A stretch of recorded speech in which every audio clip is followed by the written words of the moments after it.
Hey guys, welcome to the Field of 68 YouTube channel. If you like what you see here, hit that subscribe button and you'll get more college basketball content just like this.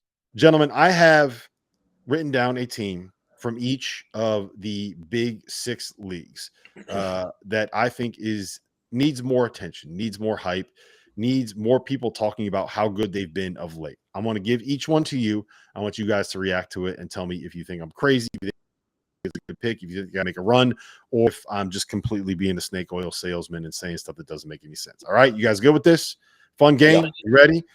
We're going to start in Terrence Oglesby's ACC. And I'm going to head down to Winston-Salem, and I'm going to go pay a visit to my buddy Steve Forbes, who last night decided to go ahead and basically end Joe Lunardi's life, or attempt to. He went at Joe Lunardi, which, it's Joey Brackett's, man. You got to be nice to Joey Brackett's. But I do think that Steve Forbes' Wake Forest team, while they may not necessarily have the resume right now, it'll be a different conversation after they play Duke on Saturday and hopefully win that in Winston-Salem. That is a team that is good enough to be a tournament team. I can see them getting to a second weekend if they get the right draw. They just got bucket getters on bucket getters on bucket getters. Hunter Salas is a stud. And how can you not root for a dude, T.O., named Boopy Miller? Big fan of a Boopy. Big fan of a Boopy. They're good, guys.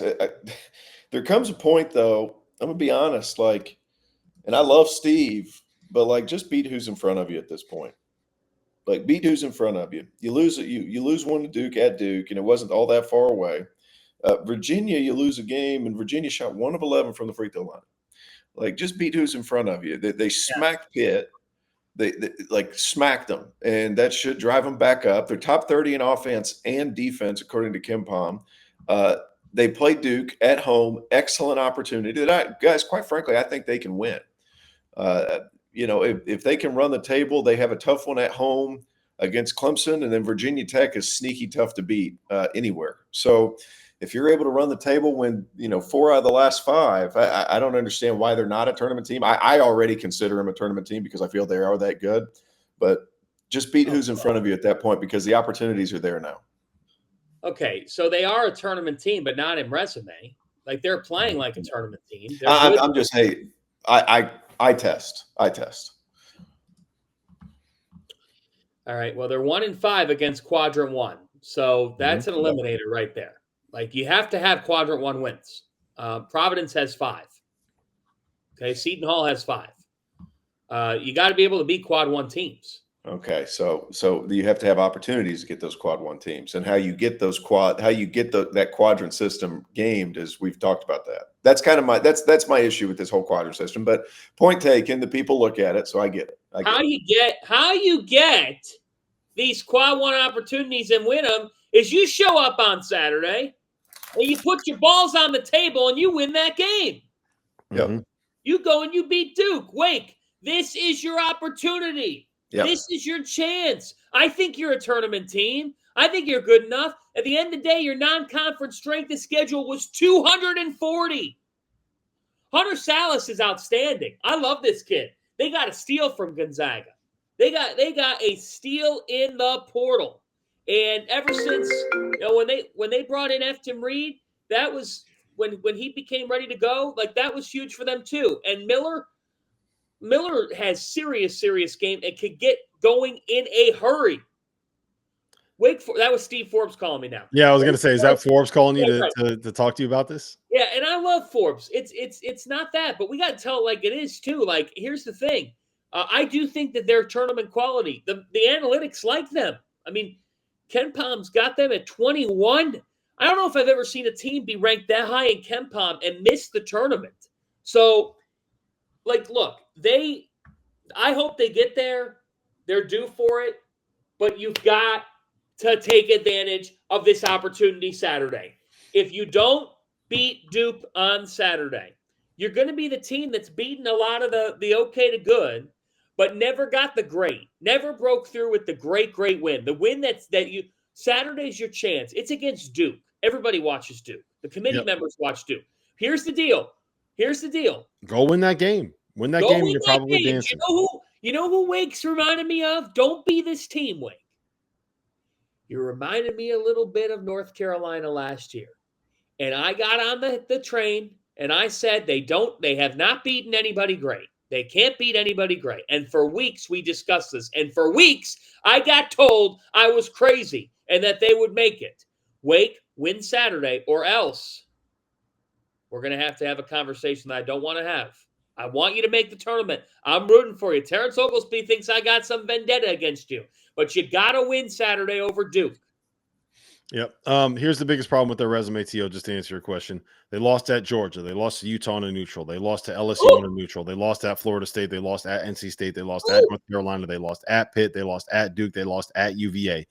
Road wins at BC, at Georgia Tech. Like that's what's going to be their undoing, is they didn't do enough on the road. The rest of their schedule: Duke at home, at Notre Dame, at Virginia Tech, Georgia Tech at home, Clemson at home. I think they probably got to get 4 out of those 5 and don't lose to Notre Dame or Georgia Tech. Oh, wow. Fanta blowing up over here. All right, we'll roll through the rest of these teams pretty quickly. I'm going to go to the SEC. T.O., the Florida Gators, baby. Chomp, chomp. Chomp, chomp. We're not talking enough about them. They are basically 2 possessions away from having a 9-game winning streak and being a game out of first place in the SEC. They can get buckets with anybody. Talk to me about the Gators, man. They're talented. Tyree Samuel's as talented as he was last year, and we were arguing that Seton Hall wasn't talented. They're very good. They were not talented. Is Tyree Samuel all of a sudden talented at Florida and wasn't talented last year at Seton Hall? He's a good player.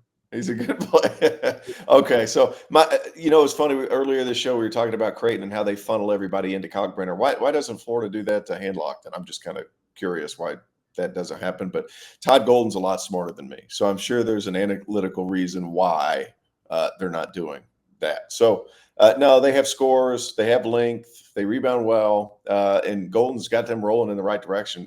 They're very good. They're very good. I think they're in that second tier. They're in that second tier of the SEC, but I still think they can win a game in the tournament. Yeah, I tend to agree with you there. I could see the Sweet 16 if they get the right matchups because of the firepower. They're like kind of, to me, Fanta, they're like Alabama light. They're kind of like Kentucky. These teams that can score. But once it comes to start, when you got to play defense and maybe win a game on that end of the floor, I don't know if it's going to work out too well for you. Look, Florida lost an opportunity last night. They should have won that game. They were in position to win the game, and they unraveled and just couldn't get it. They did take 33-point shots in that game. They scored 93 points, but they only hit 9 of them.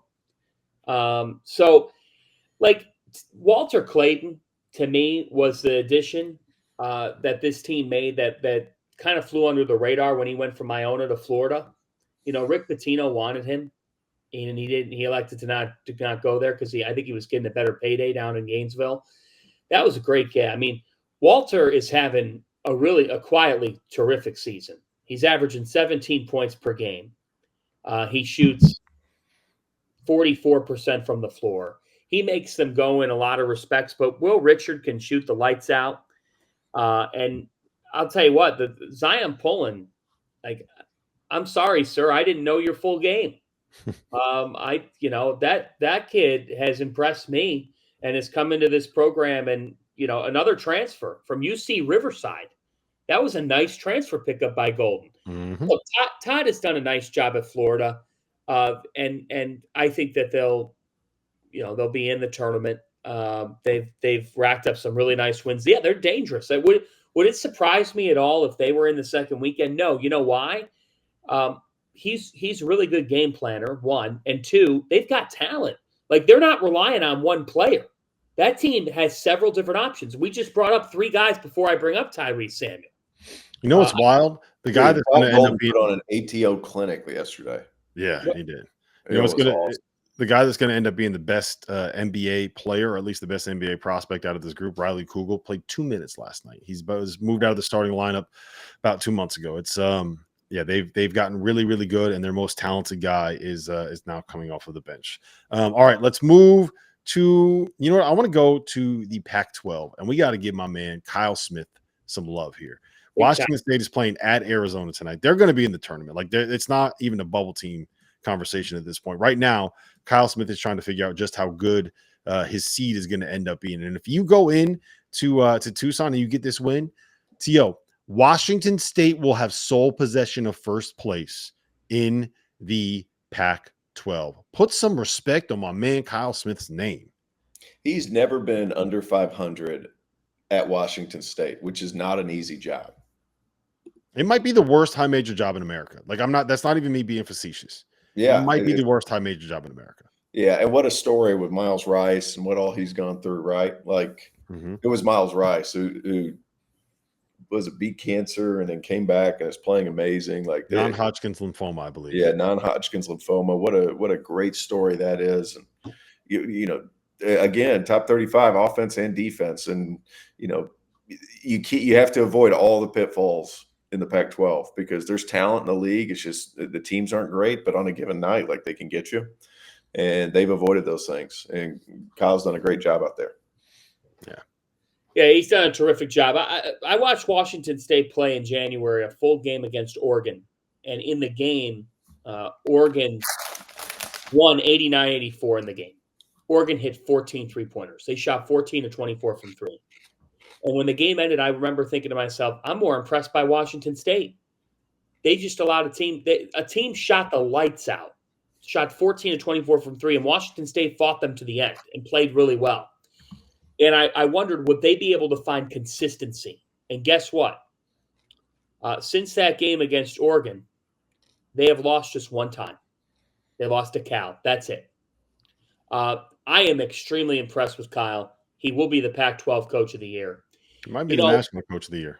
He could be. He's on that. He's certainly on that radar. I think for me, what stands out about them.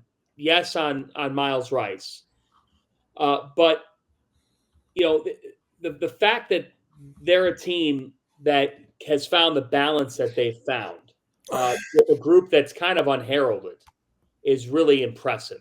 They're not just getting it from Rice, but they've got a couple of other pieces who have been able to perform. Isaac Jones has had a really nice year for them. The 6'9" senior is averaging 16 and 8 per game.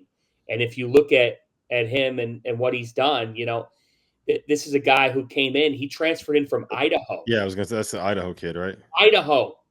And he's come into the Pac-12, T.O., and he's kept his productivity right around the same type of figures. So at the end of the day with Kyle, he won the CIT. Shout out CIT. He won the CIT at Columbia. They don't win anything. Like, no offense to the Lions, but when he won that tournament, I remember being here, around here in New York, and people around that school saying, "This is unbelievable that we're winning a championship in something. Our school hasn't done that in 60 years." Yep. When you can win there, you can win anywhere. And Washington State found a great one in Kyle. They don't play fast, right? They're 310 in tempo, but defensively, they can really guard you. And they've guarded at a high level throughout this season. So you combine that with Rice, with Jones being able to score it, 3-4 guys in double figures. They've got a formula here. The question is, how do they avoid Arizona speeding them up and getting them rushed out in Tucson? Very tough atmosphere, very tough game for them in Tucson against an Arizona team that has found their rhythm. Yep. And I will just add, Washington State last year lost TJ Bamba, who's now starting at Villanova. They lost DJ Rodman to USC, and they lost Mohamed Gay, who is now playing in the NBA. I think he was with the Hawks earlier this season. So they lost. Just got a 10-day somewhere. Yeah, they lost like 3 of their best players and turned around and have a chance to win the Pac. It's just unbelievable what he's done. Get Kyle Smith someplace that they got NIL, please. Can we do this? Somewhere that is going to be able to get this man players. Let's see what he can do if he's got himself a roster. All right. Iowa State and Creighton. I have Iowa State in the Big 12 that we're not talking enough about, and Creighton in the Big East that we're not talking enough about, mostly because the conversation in each of those leagues tend to be around the top 2. So let's just do it like this. T.O., one of those teams is going to make it to the Elite 8. Who is it going to be, Creighton or Iowa State? Iowa State, because of how they defend. And we know you have to be big, rugged, and physical, and the referees swallow their whistle in a tournament. So I think because of the manner in which they play, how they compete on the defensive end of the floor, and I think they have enough offensively. They're not great offensively, but they have enough offensively to make an Elite 8. I think Iowa State's that good. Fanta? Both teams do. Both teams Yeah. haven't. Like, why do we have to just pick one? Is that the game here? I mean, I think Iowa State. I think that You they're do whatever you want, fan. I thought that was the game. I thought I was picking. I think they both can. Yeah. I feel like they both can. I mean, I think with Iowa State, you know, what stands out to me is that they're just better offensively than they've been. They're averaging over 78 points per game. Guarding was never a question for this team. It's the fact that Keyshawn Gilbert, and then way back in the almanac, you guys said it. Like, Tamin Lipsey's got to be a dude. He's got to take that step with what they lost. He's got 135 assists. Between Tamin Lipsey and Keyshawn Gilbert, you get 243 assists on the season. Mm-hmm. So between those two and Milan Momcilovic, he's had a terrific season coming into this program and probably outperforming what I thought he would be this year. And Curtis Jones was a great add as well. You know, they have 6 guys averaging at least basically 9 points per game. So 6 guys averaging 9 per game means that you've got versatility to your offense. Last year when we talked about Iowa State, we did not talk about that. We did not have that element. So I give a lot of credit to TJ for the way that he's tinkered his offensive system and for the toughness factor. They have one of the best home courts in college basketball as well, and that matters. Like, Ames is a really, really hard place to go and win. So I'm on the Iowa State bandwagon. You all know my feelings about Creighton. The reason why Creighton can make an Elite Eight is that Stephen Ashworth figured it out. Mm-hmm. Trey Alexander is one of the best pure shot makers still, and Baylor Shireman is on the Big East Player of the Year radar. Like, Baylor Shireman is a victim of his own experience and success. He's like old news. You sometimes forget about him, but I'm telling you right now, that guy he's averaging 18.5 points, 9 rebounds, and 4 assists per game, and he shoots it efficiently. Like, why isn't he on All-American radars? The thing that bothers me about Baylor Shireman is he's left-handed and he dunks everything right-handed. I don't know why that bothers me, but it bothers me. What a weird thing to bother you. It bothers me when he does it. He also has had like 4 posters in the last 2 weeks on the exact same play in the exact same thing. Hey, Rob. Someone get that on tape, man. Come on. You know what he's doing. Don't jump with him. Rob, Michael Hogg says, I wonder who's producing this show, Dagan or Trevor? Nope, me. I'm doing it. I'm doing it from the background. Michael, Dagan and Trevor's still asleep. And there was a furry convention last night that he had to attend. And Dagan's probably out on a date or something. He's a weirdo. He goes to the Pizza Hut lunch buffet. Yeah, he's a big lunch date kind of guy. He's the guy that shows up ordering 3 dozen chicken wings for himself at Topgolf at 10:30 in the morning on a Tuesday afternoon. That's what he does. That's strange. Yeah, strange behavior. That's just what Dagan is, man. That's just what Dagan is. I asked him literally before Christmas to order us some Field of 68 polos. Wow. Still don't have any Field of 60. Do you have a Field of 68 polo? Do you have a new one with the new design? T.O., do you have it? Wear one in Arizona. Yeah, exactly. Listen, we were going to do a most underrated team in the Big Ten, but I got a T-shirt. I got a T-shirt that says Field of 68 on the front, but like the logo is like up and at a 45-degree angle and not centered. Well, did you get your Terrence Oglesby Clemson T-shirt? No, it's the Field of 68 one. Whoever's pressing those, it's like this. It all through the right. I got part of the logo in my armpit. You wear it next time. I want to see that. It sounds like sounds electric. Listen, this has been the DTF podcast. We were going to do a most underrated team, biggest sleeper in the Big Ten, but that doesn't exist. Everybody in the Big Ten stinks. Minnesota, right? It's Michigan. I'm sorry, Ant Wright. It's the mid-10. It is the Minnesota. They're 22. All right, I'll give them some credit. Minnesota is going to be very good in the NIT this year. They're 22-3 against the spread. Yeah, they've been a lead against the spread. Bet on them. Take them over Ohio State. Actually, you know what? You're right. Good teams win. Great teams cover, Fanta. Ohio State letdown spot after the emotional big win. Oh, now I'm in on the Buckeyes. No, they're going to go to Minnesota, and Minnesota's going to beat them. Yep. All right, DTF podcast. Like, rate, review, subscribe. Do all of those things that would make us happy. Engage with us. And we'll see you guys again next week. Have a good call, fellas. Arkansas State tonight for T.O. Hofstra for John Fanta. Oscar DTF Jackson, podcast baby. going to be all over national television, and I'm just going to be sitting here at home, Tyler Thomas. twiddling my thumbs, waiting for my invite. Thank you for watching the Field of 68. If you've enjoyed what you've seen here, hit that like button, share this link with your friends, or check out the description for some other places that you can consume Field of 68 content.